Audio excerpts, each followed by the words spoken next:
అమ్ముడు పోయిన బిడ్డ. ఒక గ్రామంలో భార్యాభర్తలుండేవాళ్ళు. చాలా కాలానికి భార్య గర్భవతి అయింది. తీరా నెలలు నిండాక ఆమెకు ఏదన్నా పుణ్యక్షేత్రానికి వెళ్ళి ప్రసవించినట్లయితే మంచి బిడ్డ కలుగుతాడనిపించింది. ఈ మాట తన భర్తతో చెప్పింది. భర్త సమ్మతించి ఆమెతో సహా కొంత దూరంలో ఉన్న పుణ్యక్షేత్రానికి బయలుదేరాడు. వాళ్ళు తాముండే నగరం దాటి సాయంకాలానికి ఒక విస్తృతమైన వనం ప్రవేశించారు.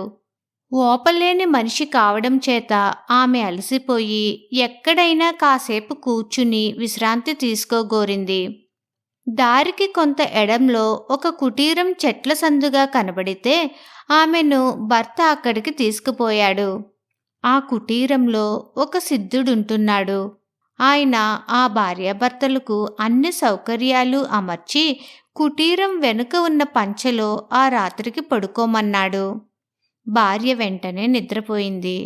భర్తకు ఎంతకు నిద్ర పట్టలేదు. ఒక రాత్రివేళ కుటీరం లోపల సిద్ధుడు ఆయన శిష్యుడు మాట్లాడుకోవడం భర్తకు వినిపించింది. ఈ మనిషికి ఎలాంటి బిడ్డ పుడతాడంటారు అని శిష్యుడు అడిగాడు. ఆడబిడ్డ పుడుతుంది, కానీ తల్లి చనిపోతుంది. ఆమెకు పుట్టే ఆడపిల్ల ఒక కొడుకును కని వాణ్ణి అమ్మేస్తుంది అన్నాడు సిద్ధుడు. ఈ మాటలు విని భర్త చాలా బాధపడ్డాడు. లేక లేక తనకొక బిడ్డ పుడితే అది ఆడపిల్ల కావటమేమిటి? తన భార్య చచ్చిపోవడమేమిటి? తన కూతురు తన కడుపున కనే బిడ్డను అమ్మటమేమిటి? ఇదంతా ఏదో శాపం అన్నట్లు అతనికి తోచింది. మర్నాడు తెల్లవారుతూనే అతను తన భార్యను నిద్రలేపి సిద్ధుడికి కృతజ్ఞత తెలుపుకుని ఆయన వద్ద సెలవు పుచ్చుకుని మళ్లీ తీర్థానికి బయలుదేరాడు. వాళ్ళు పుణ్యక్షేత్రం చేరకముందే చూలాలకి నొప్పులారంభమయ్యాయి. ఒక కాపువాడి గుడిసెలో ఆమె ఆడపిల్లను ప్రసవించింది. కొద్దిసేపట్లో ప్రాణాలు వదిలింది. సిద్ధుడి నోటమాట విన్న 2 అంశాలలో ఒకటి అక్షరాల నిజమైంది. మిగిలినది ఎట్లాగైనా అబద్ధం చెయ్యాలని భర్త అనుకుని తన కుమార్తెను ఇంటికి తెచ్చి ఆ బిడ్డను పెంచడానికి ఒక దాదీని ఏర్పాటు చేసి తన కాలమంతా ధనార్జనకు వినియోగించాడు. అతని కృషి ఫలించింది. పిల్లకు 5 ఏళ్లు నిండే లోపల అతను చాలా పెద్ద ధనవంతుడయ్యాడు. ఆయన నగరం వెలుపల ఒక ఒంటి స్తంభం మేడ కట్టించి దానిపై బురుజులో తన కుమార్తె ఆమె దాది ఉండడానికి ఏర్పాటు చేశాడు. వాళ్ళు కిందికి దిగి వచ్చే మార్గం లేదు. వాళ్లకు కావలసిన వస్తువులన్నీ కింద నుంచి తట్టలలో అందిస్తే పైకి చేదుకోవాలి. తన కుమార్తె ఒక బిడ్డను కని ఆ బిడ్డను అమ్ముకుంటుందంటే అంతకన్నా భయంకరమైన విషయం మరొకటి ఉండదనే భావంతో తండ్రి ఇలా చేశాడు. ఆయన కుమార్తె రూపరాణి ఆ ఒంటి స్తంభం మేడ మీద బురుజులోనే పెరిగి పెద్దదై చాలా అందగత్తెగా తయారైంది. ఆమెకు తన తండ్రి ముఖము, దాదీ ముఖము తప్ప మూడో మనిషి ముఖం తెలియదు. ఒకనాడామె తన బురుజులో నిలబడి బయటకు చూస్తుండగా కొద్ది దూరంలో ఒక గుడారం కనిపించింది. అది ఆ నగరపు రాజకుమారుడు వేటకు వచ్చి వేయించుకున్న గుడారం. రూపరాణి చూసే సమయానికి గుడారం దగ్గర రాజకుమారుడు వేట దుస్తులతో నిలబడి ఉన్నాడు. రూపరాణి తన దాదీని పిలిచి, దాదెమ్మా, ఆ వింత జంతువును చూసావా? దాని పేరేమిటి అని అడిగింది. అది జంతువు కాదమ్మా, రాజకుమారుడు, మంచి అందగాడు కూడాను అన్నది దాది. రూపరాణి దాదెమ్మ చెప్పిన కథలన్నింటిలోనూ రాజకుమారుళ్ళు, రాజకుమార్తెళ్ళు ఉండేవాళ్ళు. వాళ్ళు ప్రేమించుకుని పెళ్లి చేసుకునేవారు. అందుచేత రూపరాణి ఆ రాజకుమారుణ్ణి ఆసక్తితో చూసింది. రాజకుమారుడు కూడా రూపరాణిని చూసి ఆమె అందానికి ఆశ్చర్యపడి సమీపానికి వచ్చి ఆమెను పలకరించాడు. రూపరాణి బురుజు చుట్టూ ఉన్న పిట్టగోడ వద్దకు వచ్చి దాని మీదుగా వంగి రాజకుమారుడితో మాట్లాడింది. అది మొదలు రాజకుమారుడు వేట నెపం మీద తరచుగా అటుకేసి రాసాగాడు. ఇద్దరి స్నేహము త్వరలోనే ప్రేమగా మారింది. తనను ఒక్కసారి పైకి రానివ్వమని రాజకుమారుడు రూపరాణిని ఎన్నోసార్లు ప్రార్థించాడు. చివరికామె ఉండబట్టలేక ఒక తాడు కిందకు దించింది. దాని సహాయంతో రాజకుమారుడు పైకి వచ్చాడు. వారిద్దరి మధ్య ఉండే ప్రేమ చూసి దాది వాళ్ళ గాంధర్వ వివాహానికి అభ్యంతరం చెప్పలేకపోయింది. రాజకుమారుడు అప్పుడప్పుడు వచ్చి రూపరాణితో 1-2 రోజులు సుఖంగా గడిపి తన దగ్గర ఉన్న ఉంగరమో పతకమో ఆమెకిచ్చి వెళ్ళిపోతుండేవాడు. కొంతకాలం గడిచాక రూపరాణి గర్భవతి అయింది. ఇంత జరిగాక కూడా రూపరాణి తన రహస్య వివాహం గురించి తండ్రికి చెప్పడానికి భయపడింది. ఎందుకంటే ఆయన తాను నిర్ణయించిన భర్తను తప్ప తన కుమార్తె పెళ్లాడరాదని, తాను పెళ్లి చేసేదాకా ఆమె కన్యగా ఉండి తీరవలసిందేనని కఠినంగా శాసించాడు.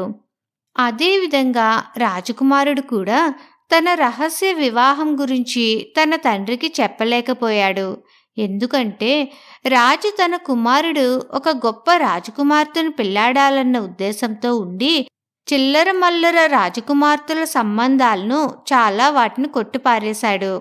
అటువంటి వాడు ఒక సామాన్య కుటుంబానికి చెందిన పిల్లను తన కోడలుగా అంగీకరించడని రాజకుమారుడికి తెలుసు.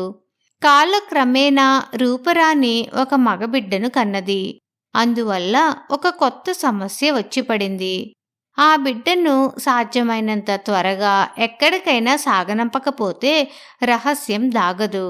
ఎందుకంటే వారానికి 10 రోజులకు ఒకసారి రూపరాణి తండ్రి వచ్చి కింద నుంచే తన కూతురితోనూ ఆమె దాదీతోనూ మాట్లాడిపోతుంటాడు. ఆయన వచ్చిన సమయంలో చంటిపిల్లవాడు ఏడవనారంభిస్తే రహస్యం బయటపడిపోతుంది. అందుకని రూపరాణి దాది కూర్చుని పసిగుట్టును బయటకు చేరవేసే ఉపాయం ఒకటి ఆలోచించారు. ఆ రోజు చీకటి పడే వేళకు దాది తాడు సహాయంతో కిందకి దిగి వెళ్ళి పూల తోటలు చేరుకుని అక్కడ ఒక గంపెడు పూలు కొని తెచ్చింది.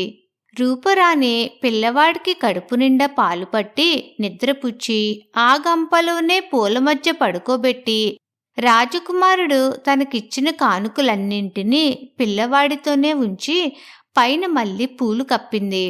దాది ఆ గంపను తీసుకుని కిందకి దిగి తిన్నగా రాజభవనానికి వెళ్ళి అక్కడ దాసీలతో, రాణిగారి కోసం పూలు తెచ్చాను, 2 వరహాలిచ్చి తీసుకోమనండమ్మా అన్నది.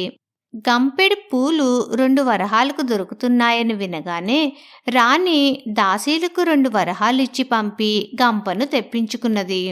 ఆమె ఆత్రంగా పైపూలు తీస్తుంటే వాటి అడుగున సుఖంగా నిద్రపోతున్న బిడ్డ కనిపించాడు. పసిగుడ్డే కాని చూస్తే కులీనుల బిడ్డలాగా కనిపించాడు. రాజుగారు కూడా వచ్చి చూసి, ఆహా, ఎంత చక్కని బిడ్డ అన్నాడు.